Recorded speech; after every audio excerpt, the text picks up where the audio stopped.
So keep in mind that if you're making videos, you want at times to make them a little bit more polished, a little bit more professional. And so take a little time to learn a few things that are going to help you to do that. Because if you do that, you can still do the quick videos, that jump cuts and all sorts of things that just you don't have to worry about. But when you need a video to really work hard, you really want it to be successful, you really want it to pop, the 7 tips I'm going to provide will really help you.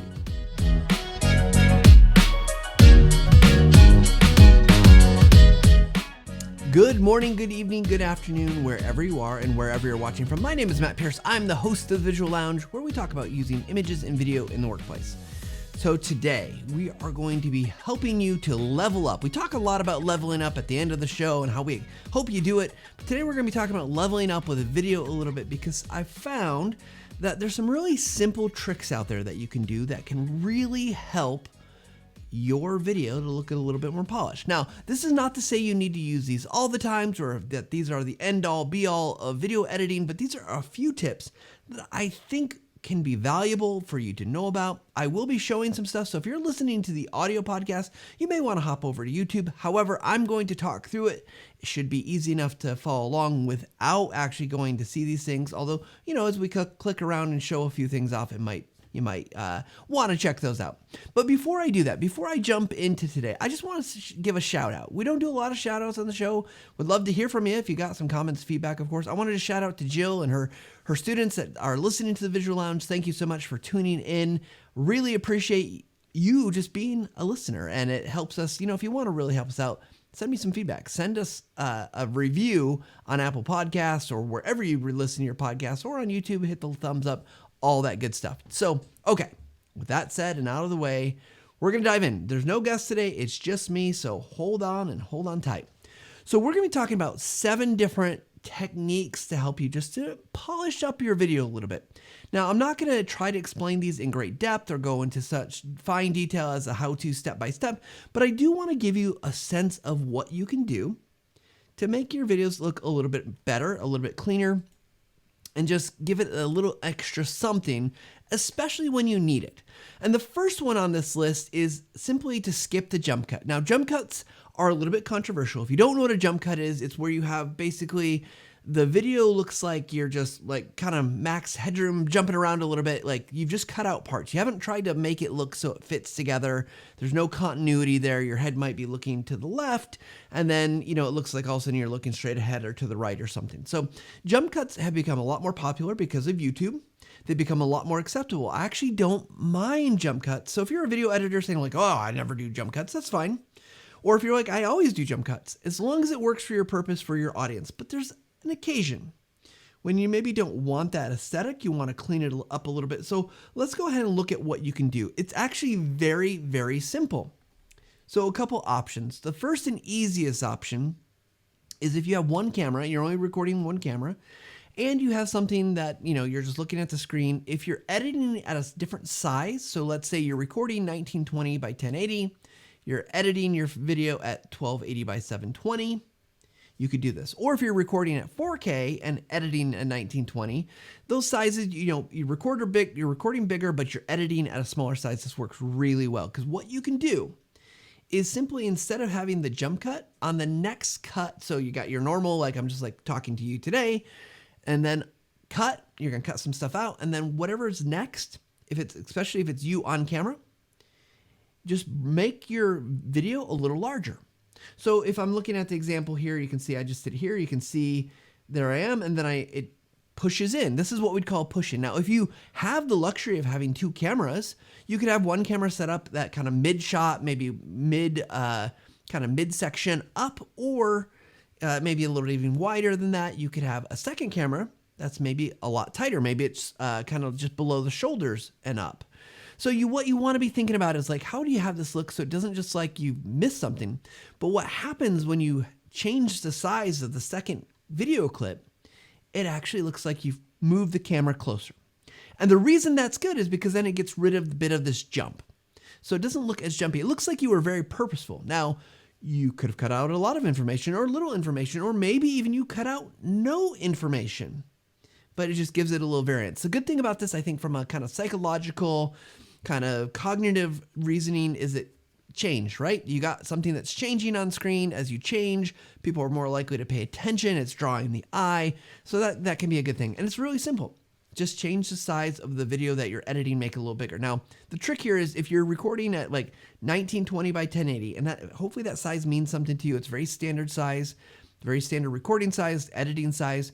But if you're recording at the size, editing at that size, you got to be careful about pushing in, because what you don't want to do is scale up your video so big that you lose clarity, or that it really starts to break down and gets fuzzy or pixelated or anything like that. So you got, it helps if you're recording at, again, larger size than you're going to be editing at, or you have 2 cameras or 3 cameras or 5 or 10 or whatever you're working with. I'm lucky. I got the 1 camera and I'm very happy with it. But you can see here again on the screen, it makes it so it looks really good.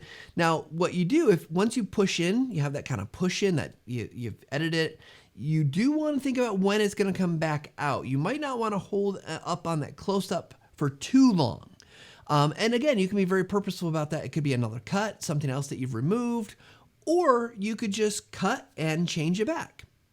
So you want to keep it dynamic and flowing, and then you're going to do this throughout your video. So if it's just one time, it's going to feel weird, but if you're doing it kind of every so often, it's going to feel like it's very purposeful, and be purposeful with it. You don't want to do it just because. You want to do it so, again, you're cleaning up a little bit. So that's number 1, skip the jump cut. Number 2, you're going to speed up or cut out boring stuff. I mean, this is basic stuff, right? But here, let me lay this out from a speed up perspective. There are numerous reasons why you might want to do that. You may want to speed things up because some things just take a long time, and your viewer does not need to see everything. So let's take, for example, let's say you've got a new system that you're going to be teaching or sharing in your organization, or maybe on your website for your customers, or whatever it might be. And you're walking them through the steps. And one of those steps is it's just a login step. Most of us have logged into a system. Most of us know what a username and password is. We don't necessarily need great instructions. Now, there might be something specific that you need to teach, like there's a certain box you need to check, or maybe you're setting up 2-factor authentication or something like that. However, you also don't want to skip that step. You don't want someone to assume like, oh, I didn't know that I needed a username and password. And so what you can do, though, is you can speed up that process. The typing, have that come up on screen. Now, that's one way. You could definitely speed it up quite a bit, go through it, and have your narration over that, so it just only takes a fraction of a second. The other option is, and I do this a lot, like when I'm showing off like a video and I'm getting to the point where I'm going to produce the video. At the end, I'm going to share it out. There's that rendering process. And if you've used Camtasia or a video editor, you know it takes a little while to render. I don't need anyone to sit there real time watching the process go slowly across the screen. So again, you could speed that up, make it go a lot faster, or you let it go like 1 or 2% or whatever, maybe even that's sped up. And then you cut out from like whatever number you think is appropriate at the low end, 2-3%, up to like 98%. You just cut it out, just fade transition between that, and it just looks like bloop. It's really fast. Now, the nice thing about cutting out and using a transition, we've talked on the show in the past episodes, you can go back and find those, but we've talked about transitions should have meaning and have purpose, right? You can easily indicate the passage of time. And so you're showing somebody the whole process, you're not skipping anything, it's just you don't need them to sit through it. So number 2 is speed up or cut out the boring stuff that you don't need to see, or stuff that you need to see, but it's like, it's familiar. Maybe it's a repetitive process. You can speed that up to show like, oh yeah, you're going to do this 17 times, but you don't need to sit through it and watch me do it 17 times. Now, if you are going to cut something out and it is a repetitive process, make sure, maybe even you put that into a narration. Now you're going to add your username 12 more times before blah, blah, blah. So you just want to pay attention to those, but I really think this can polish your video. It can make it more user-friendly, can make it more engaging. Again, we're creating this dynamic, and whenever we're thinking about making videos for our end users, we want stuff that's going to engage them. We want stuff that's going to instruct or inform them or give them the information without them having to think too hard about it. We don't want them to miss a beat. Like, we don't want to cut out the log out or the login process. We don't want to cut out the process of the rendering. They need to see that you have to render your video or whatever you're teaching them that might take some time. But again, we don't need them to sit through everything. So we want them to gain and understand and have clarity without the same amount of time. So again, cut out or speed up boring stuff so we don't have to go through it in real time. The next one, and this is one that I think will be helpful to see kind of impact on the screen. So sometimes we have motion backgrounds, things that are moving in the background, and this could be video footage, it could be all sorts of stuff, and maybe you want to put some text on that screen. So maybe this is an intro screen, or maybe you've got something that's going to pop up and share a piece of information. Now, you got to be careful about using text on screen, especially text and narration. You don't want people reading as you're talking to them. But I thought this is a really great tip because it does look really good and it's super simple. So on screen, you can see I've got here, let's make this a little bigger, some text on this very busy blue kind of, looks like some kind of financial or data dashboard. Motion graphic, it's moving a lot, but it looks really good. Now, when you look at it and it plays back, it's not too bad. I can definitely read. My text says fancy text here. Very creative, I know.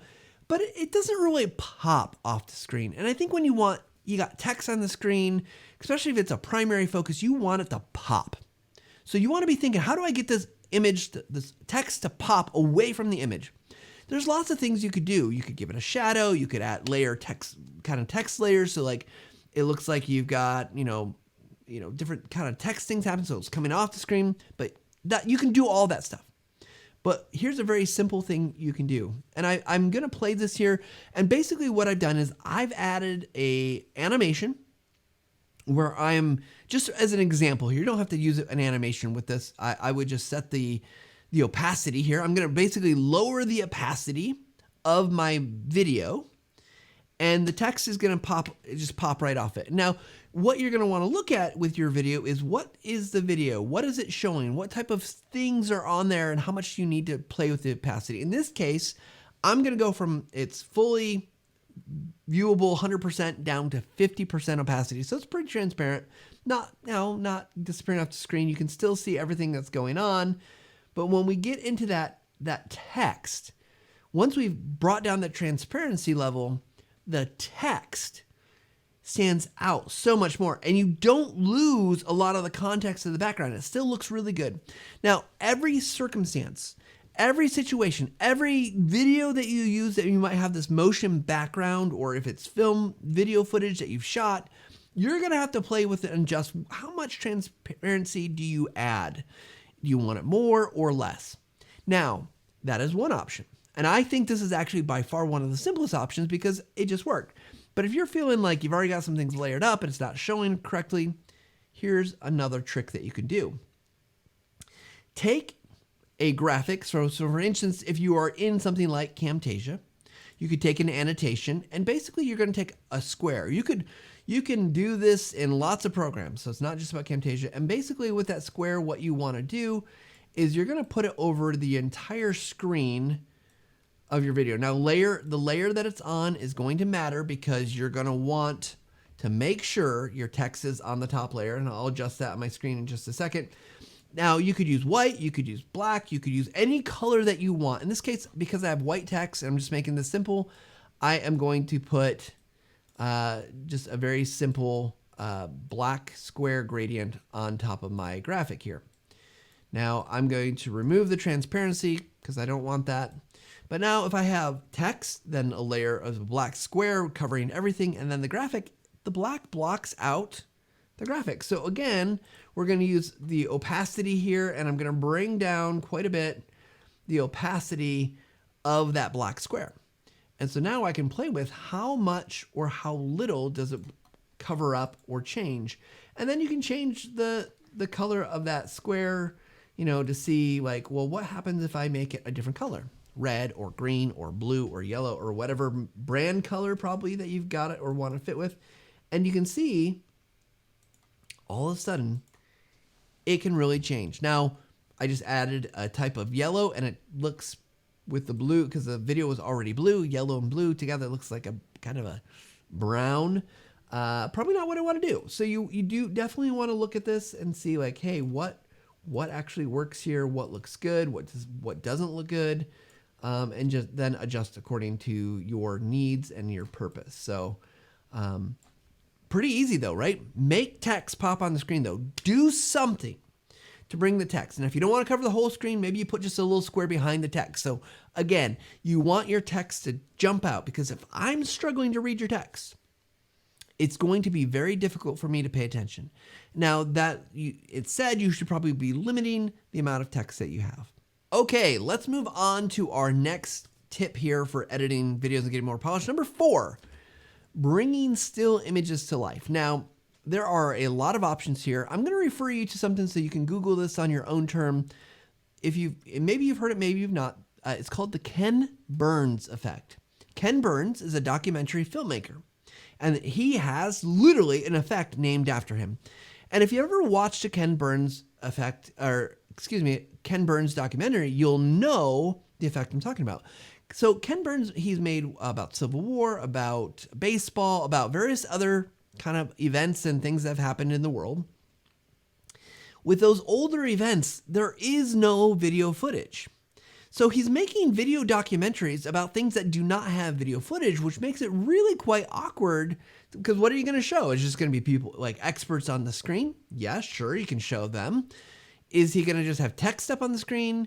Well, what they did have is they have images. Now, still images on the screen are fine. There's nothing wrong with a still image, but he likes to really add some dynamic motion. Again, he's trying to draw his viewers in so they keep paying attention. So when he's talking about something and he's got a picture, he's got it on screen, and he's using different effects of motion, like maybe panning across the long photo, or maybe he's kind of zooming in and getting tight on that image. There's lots of ways you can do it, and you're only really limited by your imagination here, but the idea is make it a little bit more dynamic. So I played with this idea a little bit, and again, these are just quick off the cuff, kind of give you some ideas. If you're, again, watching the podcast here, you'll see this. If you're listening, what I've got is a tall image.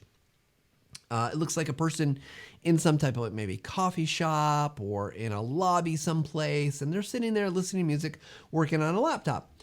Now, you could just, again, show that image, but what becomes a little bit more dynamic is when I am doing two things. One, I'm zooming in, so I'm enlarging the picture. Now, this happens to be a very large picture, so I could do this. It's way bigger than my actual recording or editing size. So I just kept a full picture.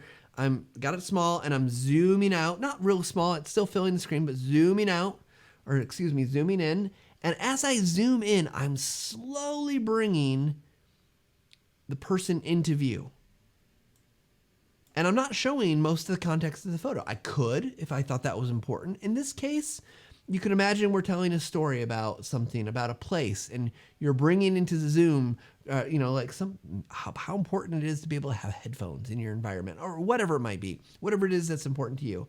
You'll show those key things. So I bring that in dynamically. I'm just using an animation. Again, I'm zooming in and kind of making the photo go up across the recording area of the viewing area.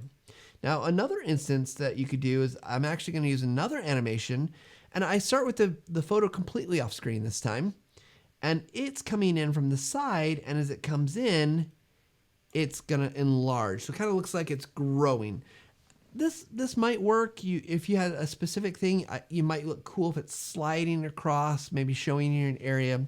Again, what I'm going to do is leave you to become an expert in this. Go look up Ken Burns effect. Go look up YouTube effects on this sense, and you'll see all the different dynamics. But again, sometimes we have content that is just still images, whether that's stock photos, maybe that is slides, maybe that is like a screenshot of something, and you want to make it a little bit more dynamic. You can easily add some motion, add some movement, have this do something to draw attention, and you can also use it to focus in that attention on a particular part. What I would caution you here is that, Ken Burns, these are typically slow moving things. It's not like, if you zip it in, that's great. You zip it in, it's done, and there you go. But you want to be thoughtful about, again, what am I expressing here? This doesn't have to take a long time. You don't have to overthink it, but what is it expressing? What does the movement say? And does it feel like it's flowing? Now you can even put different images back to back and doing different things, or maybe you're transitioning from one image to the next. But the idea being, again, let's keep some focus. This will add a little bit of polish overall to your presentations, to your videos. I think it just gives it a really kind of nice touch. But again, there's a million different ways to do it, different animations, different effects you could do. You want to find the one that is going to be simple, direct, and emphasizes what you, the creator, wants to emphasize. Okay, number 5, let's use music to enhance and emphasize. Now, if you've listened to this podcast for any amount of time, or you've listened to me speak at different events, you know what I say about music all the time. Music is a double-edged sword. It is one thing that I love music. I love listening to music. I listen to music sometimes when I work, but when it comes to video, particularly information and instructional video, music can be a real kind of problem.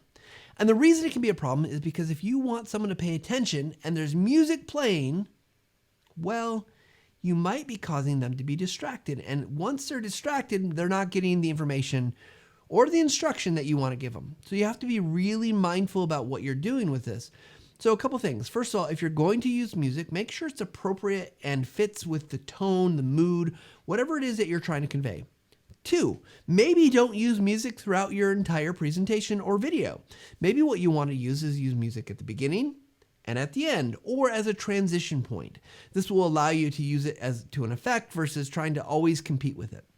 If you decide that you're still going to use music because maybe you want a little pep in your step, you want it to enhance the mood. I mean, we watch movies that have music all the time, and it can add to the feelings or the emotions. If you decide that that's what's right for you, here's what I'd have you think about. Think about how are you going to make sure that the sound level, the level of the music is balanced with the audio. And you want to be really thoughtful about this because you want your narration, when you have it, to be the preeminent thing. The music should be in the background and you should be able to maybe hear a little bit, but it should not be like drowning out anything you're saying. Now, depending on how you edit your video, a couple thoughts. 1, if you listen to your music and edit through your laptop speakers or any other external speakers, you may miss something. I do a lot of that, but what I suggest you do is actually pull out some headphones, plug in and listen to that same sound after you've mixed it. You've got the levels adjusted. How does it sound with headphones in? Wireless headphones sound different than my plug-in headphones or big can headphones. Desktop speakers sound different than my MacBook speakers. So you just want to be really thoughtful, what's the experience going to be like for my listener? And is it too loud, too soft? And just be really gauging what's the experience going to be? And then think about your audience. Where are they when they are listening to this? Are they going to have a noisy environment around them? And how does that affect how it sounds? So I think music can be a good thing. It can really add to the overall kind of well-being of a video. I think it can bring emotion. I think it can bring excitement. It can kind of drive home a message. But I think you got to be really, really thoughtful here. Now, if you're looking for great music options, there are free sites out there. I know we've talked about them in the past. Or you can also look, if you're using Camtasia, there are some free options in there, as well as more free options on the TechSmith Camtasia Asset Library. And there you can get a whole subscription to the Asset Library, and there is so much music in there. The challenge then becomes not if I can find the music, but which music to choose from, because it's so much and a lot of it is so good. And then you can find the right length. You can find the right tempo. You can find the right mood, the right style, whatever you want. And it's really, for me, it's really just great because I love adding little clips of music. But again, think about where you're going to use it and how you're going to use it. And if you're doing a longer presentation, what's the reason for the music? Now, let me share a little quick experience that I had and something just to keep in mind with music. So I was working at TechSmith a long time ago, and I was doing a series of videos. We're calling them 1-minute screencast tips. Basically, 1-minute videos that were going to help people make better screencast videos on screencast.com. And I was very happy with the series of videos I made. And at the very beginning of each of the videos, I'd used a particular song track that was just it was just a quick introduction. It wasn't even the full video. It was just a little thing, guitar jingle, boom, you're into the video. what I didn't realize though was that people would listen to these videos, and there was multiple. They would listen to them back to back to back. Now, remember that we were trying to get like 1-minute videos. Here's what the complaint was though. They're like, oh, this guitar track, I'm so sick of it. Because I just keep hearing, like they were listening to, if you listen to 8 videos and they all got the same kind of jaunty guitar track at the beginning, it got a little overwhelming. Now, from my perspective, what I was trying to do is kind of brand these videos with this music track. Thought, yeah, that'd be really great. I did not think about people watching them in succession because I wasn't making them all at the same time. I was making them like one a week or one a month or whatever it was at the time. But you got to think about that user experience. If every video starts the same way, it doesn't distinguish it, and it can maybe, get overly repetitive. Now, in a series though, you can imagine like, hey, there's 5 videos in this series. Let's use the same music. That's a pretty good thing. Even in this podcast, right? We start the show with the same music. Now, we have changed that music at least once. I think we've done it probably twice. Will we change it again in the future? Probably. But it's kind of part of the season or this run of episodes. We're using that music right now. You hear the beginning of the podcast, kind of the final take. You hear that, you're in the right place. And so be thinking about that use case, thinking about those things along with what you're trying to do with your music. So again, number 5, use music to emphasize and enhance. Just remember, do it wisely. All right, here we are, number 6, almost through these great tips. Number 6 is adjust the color of your camera captures. But don't go crazy here. So what do I mean? We could call this color correction. We can call this enhancing the video. There are a couple things to be thinking about here. If you're using a camera, if you're using a smartphone, it might be slightly different than if you're using like a DSLR or a mirrorless camera. First, start with your device. Make sure it's capturing the right kind of color profile. I know on my camera here, there's like a vivid setting, there's a nature setting, there's multiple settings. There's also just kind of a neutral setting, and there's one that it's almost lacking any kind of color. It's kind of grayish, so everything's a little bit muted, and that makes for really great color correction. However, it means I have to do that work. But make sure you're capturing kind of what you want to start with, and then when you bring it into your video editor, you might want to start even adjusting it a little bit more. Why would you need to adjust it? Well, depending on what light source you're using, you might not have control. It might not look quite right. Your white, like I've got these white panels behind me, maybe they don't look really white. Maybe they look more yellow, particularly if you're using like a lamp that's like got a normal bulb in it. Maybe it's got a little bit warmer temperature, or maybe you've got something it's a little bit more blue and it's a cooler temperature. There's lots of reasons you might want to adjust the color, but it can really make your video look better. And as a side note, you can change things completely to make it look like it's sci-fi or something completely different. That's more fun. I'm talking more practicality here. So I've got here again on the screen for our podcast listeners, you might want to look at this, but I've got Camtasia open and there's a couple things that we could do here. You've got these various visual effects we could go into. You've got color tint. One, and this is in a lot of video programs, so it's called a color. It's LUT or LUT. It stands for lookup table. There's actually these lookup tables that you can apply. I'm just going to drag that over to the video, and you can see there's like, I've downloaded a whole bunch. You can go out to the internet and find a whole bunch of these, and you can see as I scroll through this, like there's one that looks like it's kind of more faded. I'm sure there's like a sepia one that I kind of passed by. There we go. So it looks like an old-timey Western kind of old photograph. You can see I can really enhance like the blue or the red in my skin tone. This is basically doing some kind of color correction. There's like a black and white one. You can find one. If you find one that works well for you, awesome. That could be all that you need to do. Now, the ones I've got downloaded that I've been playing with, none of them look quite the way I want it to look, which is fine. And so I want to just share with you, there's a really simple way in Camtasia to do some kind of manual correction. Now, if you're using Adobe Premiere or DaVinci Resolve or some other programs, they'll have color correction tools, and they can be super in-depth and complicated, way beyond my pay grade of understanding. There are people who literally work on films and movies that do this for a living. This is their entire job. So this is art, science coming together, but for simple kind of purposes, let's do this. So I'm going to start with, basically on this camera video, I'm going to add colorize. Now you can see automatically I've added it, and it default adds a green. Now there's really three colors we're worried about: red, green, and blue. And right now we're at pure green, which is red is set to 0, green is set to 255, and blue is set to 0. Now, I don't want to start with green. I'll start with green, but the problem is its intensity is 100%. So everything on my screen, for those not watching, I look like a green, bright green alien.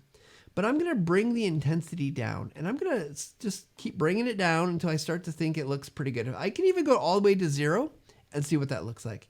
Let me just add a little bit here. I'm probably going to need to adjust this again, but let's just put it up. I don't need a lot of green in my skin here, so I'm going to put it at 4%. Now, here's a little trick. If you're in Camtasia, I'm going to take that same piece of footage and I'm going to add a group. I'm not grouping it with anything else but itself.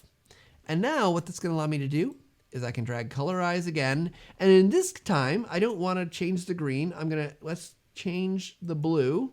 So I'm going to set my red at 0, green at 0, and then blue is 255 because that's the pure blue color.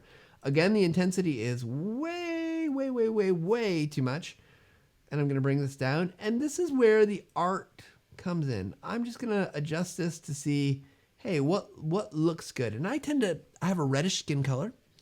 And so I tend to add a little bit more blue than anything else that helps even out that. And then what I'm going to do is right click on that video again, same track, same clip, and I'm going to group it again. I know, crazy, right? Colorizing your video is probably one of the last things you want to do. If you've got multiple clips that are all the same from the same source, you can do it all at the same time. I'm going to do that again, but this time instead of green or blue, I'm going to change my red to 255, make sure my blue and green are both at 0, and I'm going to add that. And now it's looking really crazy because it's like I'm melting in a hot sun. And I'm going to drag this down. And I tend not to need a lot of red. I might not even need to add any red. Yeah, I think I'm going to, I'm going to add 2%. But this is a very simple process. Now, again, in your other tools, this might be way more complicated. They might have some automatic smart tools that will help you do it. But I find I don't need a lot of color correction with the setup I have. It's really going to depend on your environment, but it's one of those things. It can just help make your video pop a little bit. It can make it look a little bit better. Cell phone video, it's already working with a limited lens. It's working with limited lighting. You might find that you can do it. In fact, I'm pretty sure there's some automatic stuff that you can do on your smartphone that might just do it for you. And you want to play with that because when it does anything that does it automatically, it might do too much. It might do something you don't want. Might not look as good as it could. So I do recommend you add a little bit of that. Okay, so use color to enhance what your camera captures. You can do that in post. You can do it on the camera. Lots of places. Play with it. Make sure you understand what your device can do, but you'll be good. Here we are at number 7. And this one means a little bit of work. I apologize. I know you're already doing a lot of work making these videos, but this one is going to be something once you set it up, it can be a huge time saver. It can be the thing that makes video creation so much faster. And that is, number 7, have consistent elements like fonts, colors, lower thirds, graphics, everything that you can define and have set aside or in a library ready to go, do that. Because here's the thing, video creation involves a lot of decision making. And I think what happens is, especially when you're newer to video, you get decision fatigued. And you are going through your cutting, taking things out, deciding, is this clip better than this clip? Is this the right B-roll? Is this the right music? You're making all these decisions. And in that process, that decision fatigue is going to set in. And when it sets in, you're starting to say yeah, I don't care. I just want to get done. Now, some people love video so much that they're so into video. That's the thing that they do. They're like, I will edit forever. But for most, I think for a lot of us, particularly in the kind of the world of business and where video, maybe it's not our prime job, or maybe we're doing a lot more video, but we're like an instructional designer or we're a marketer where we've got lots of other things to do, that decision fatigue is real.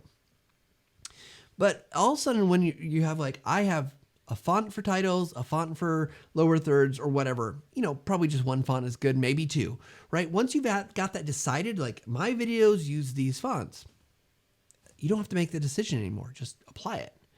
When you start picking out your colors, man. Maybe these are already defined for you in like a branding sheet for your company. All of a sudden you're like, oh, I don't have to think about what color yellow to use or what colors blue I use for Snagit. It is just defined for me. And then in your programs, oftentimes you can save that color so you don't have to keep looking up the hex code or the RGB color. You just know, I use this code of blue, or write it down on a sticky note, put it on your desk or whatever you need to do so you don't have to keep looking it up. Elements.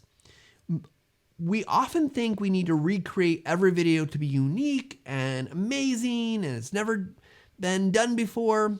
That is such a falsehood that sometimes I don't know why I get stuck in that mindset sometimes. But here's the thing. If you've looked at videos, let's take entertainment movies. Movies, right? You've gone and seen a movie, you've watched a movie on TV or a television show. How many of them use similar types of approaches? Similar types of stories, similar elements, the hero's journey, right? How many of them use even the same end titles? Like it's like the scroll with all the people that worked on the end credits kind of looks always the same, right? Maybe a few variations here and there. Marvel put in some videos in the middle of it, but for the most part, it's all the same. You don't have to rethink what your end credit's going to look like. You don't have to, if you've got your lower thirds all set up, you don't have to change your lower thirds every video. In fact, I would encourage you not to. And even if you think, oh, well, someone's watching all my videos. Okay, make that your brand. That's your style. That's your thing. Want to change it up in a couple months? Okay, make some subtle changes to it. Make it improve it. Make it better. But I think what you'll find is once you've made these decisions and you've organized them and you don't have to think about where to look to find them, your video is going to come together faster.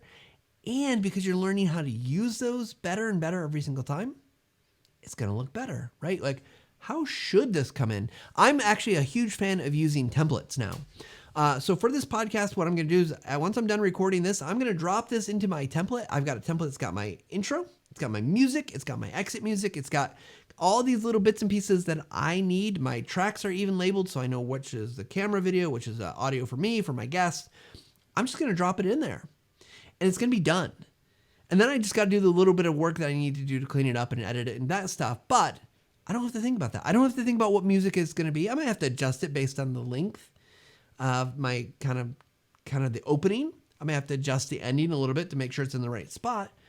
But ultimately, this is going to make your videos more polished, cleaner, more professional, and easier to create. Who could ask for anything more at this point? We're going to have easier to create videos. Now, if you're in a tool like Camtasia, and I'm sure, again, these other programs have it, use your library. You can build your own library of assets. Use themes. So you're putting your colors and your fonts in there. So again, you don't have to remember or, find a folder on your desktop and organize it so you've got all those things, logos and maybe some stock photo that you're always going to use or elements that you're bringing in. Now with cursor, you can replace the cursor, right? So maybe you've got a custom cursor you always want to use. But even in that where you're not even having to gather resources, you're thinking, I'm always going to have my cursor at 200%, 300%. By making that decision and then allowing yourself to break it on occasion as need kind of permits or calls for, you're going to, again, not have to think about it. You don't have to remember what was that color that we used, what was the font we used, what behaviors do we not use or do use. There's even in Camtasia, there's a favorite section. I've got things like my fade, I've got the custom animation, I've got restore, I've got my emphasize for the audio because that restore feature is so nice because then it just helps me get a quick start on making sure my music is the right level. You've just got all these pieces that you don't have to think about again. So between the library, your themes, your favorites, templates, so much you don't have to think about. So again, it's the consistency though. When you make a video to video to video, especially when you want them to tie together, you want them to look the same. But even across kind of the year or maybe 2 years, it signals like, hey, this looks like it fits. This is the right video. So I'd encourage you to have consistent elements, fonts, colors, lower third, graphics, music, all those things. Use them consistently. Change them up as you need to. Replace them. Get better ones. Use them better as you go. But this, again, we're looking for little ways to polish our video. It will be great.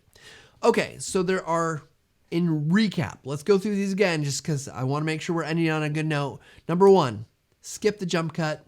You can push in and push out. Number 2, speed up or cut out the boring stuff or the stuff that's non-essential for someone to see. Number 3, if you've got text on the screen, make it pop. Number 4, using still images, bring them to life. Add some motion. Ken Burns. Remember Ken Burns. Number 5, use music to emphasize and enhance, but be careful. Number 6, adjust the color and the temperature and the look of your screen of what's on camera using a little bit of color. You don't want to go crazy, but you want to make it look a little bit better, make it pop a little bit more natural. Because, cameras don't always show what it looks like. And number 7, have consistent elements. So that's really the gist today of what I want to go through. Hope you found this helpful. As we wrap things up, let me just give you my final take. So keep in mind that if you're making videos, you want at times to make them a little bit more polished, a little bit more professional. And so take a little time to learn a few things that are going to help you to do that. Because if you do that, you can still do the quick videos, that jump cuts and all sorts of things that just you don't have to worry about. But when you need a video to really work hard, you really want it to be successful, you really want it to pop, the 7 tips I'm going to provide will really help you. So there we go. There's your final take. And as we end every show, really grateful for you. Please, we'd love it if you would subscribe on YouTube. If you're on one of the podcasting platforms that allows you to subscribe, follow the show so you're always getting notified when new episodes drop. We'd love to hear from you. You can email us at thevisuallounge at techsmith.com. Comes right to me. And so cool, right? I'd love to hear from you. I'd love to hear your feedback. Connect with me on LinkedIn. Leave a comment on Twitter or on LinkedIn for TechSmith.